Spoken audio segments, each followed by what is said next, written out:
Dr. Michael Mann.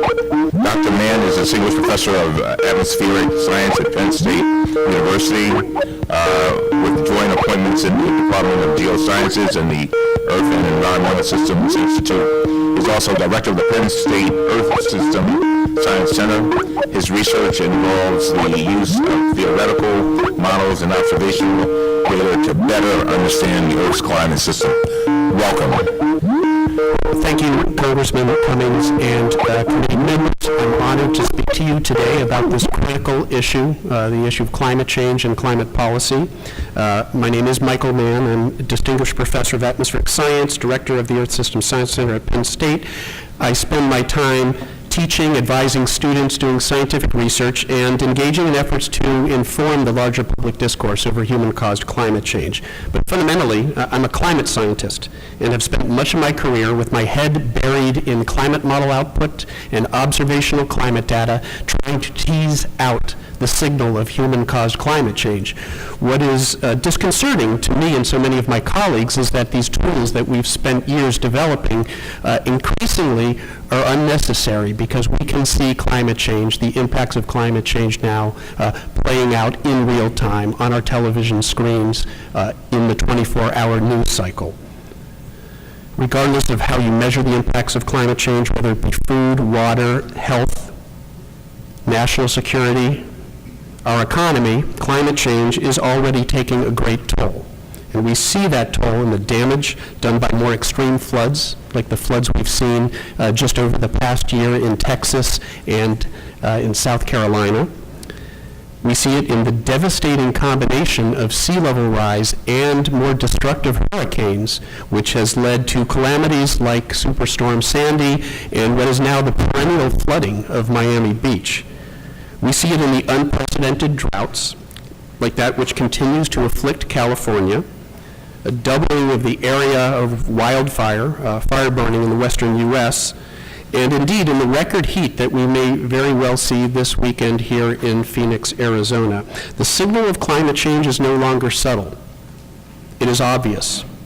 And like the tip of the proverbial iceberg, further changes, like enough melting of the ice sheets to give us as much as 3 feet of sea level rise by the end of the century, may already be locked in simply from the carbon we've already burned, simply from the warming that is already in the pipeline due to the burning of fossil fuels.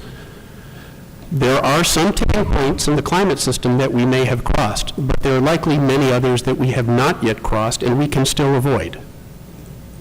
It is still possible to avert catastrophic and potentially irreversible changes in climate, but only by moving forward, building on the progress that has been made in recent years in accelerating the transition away from fossil fuels towards a clean energy economy.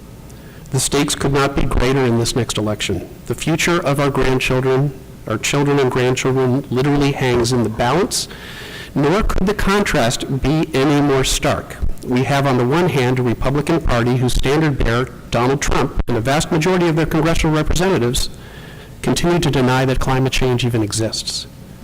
We have on the other hand a Democratic Party that understands full well that while we can debate the policy specifics for dealing with this worsening crisis, we cannot bury our heads in the sand and ignore the growing threat. It is my hope that the Democratic platform will contain an affirmative statement recognizing the dire threat that climate change poses to us, our country, and our entire planet, and a statement about the importance of putting a price signal in the market, a price on carbon. It is my hope that the platform will acknowledge the progress that has been made by the Obama administration and promise to build on that legacy by defending the Clean Power Plan against attacks by congressional Republicans and by ensuring that other EPA policies to reduce carbon emissions are kept in place. It is my hope that the platform will acknowledge the vital role of the U.S. in helping lead ongoing international negotiations to avert catastrophic warming of the planet, building on the considerable progress that was made at the International Climate Summit this last December in Paris. Now is the time to move forward, and it is up to the Democratic Party to make sure that that happens. Thank you. Thank you very much. Thank you. Bill McKibben. Right. Committee members should know that Dr. Mann has been not just a great scientist, but a staunch activist on these issues who has the battle scars to show for it. Could you explain why climate scientists increasingly say that we need to leave something in the order of 80% of the coal and gas and oil that we know about underground? Well, let me first of all thank you, Bill. You are quite a hero to so many of us in your efforts to inform the public discourse over climate change. The idea that we need to keep 80% of fossil fuels in the ground is actually based on pretty rigorous science. We can actually calculate how much carbon we can continue to burn, what our carbon budget is if we are to keep warming below catastrophic levels, what we tend to equate with 2 degrees Celsius, that's about 3.5 degrees Fahrenheit warming of the globe. If we want to keep warming below that level, we need to keep about 80% of those fossil fuels in the ground. We're already more than halfway there, so we don't have a huge window to work with, and that's why we need to engage in fairly dramatic reductions in our carbon emissions. It is still possible to avoid catastrophic warming of the planet, but it is essential that we engage in efforts to transition, accelerate the transition to renewable energy and green energy as soon as possible if we are to do that. One of the arguments that we hear too often in Washington is that it's not going to make any difference, even in light of the Paris, what happened in Paris. They said, well, you know, what we may do here will not have tremendous impact. What do you say to that? Well, thanks for the question. Too often there's quite a gulf between what we hear in Washington, D.C. and what we scientists know to be true, based on actual scientific research. Based on science. Based on science.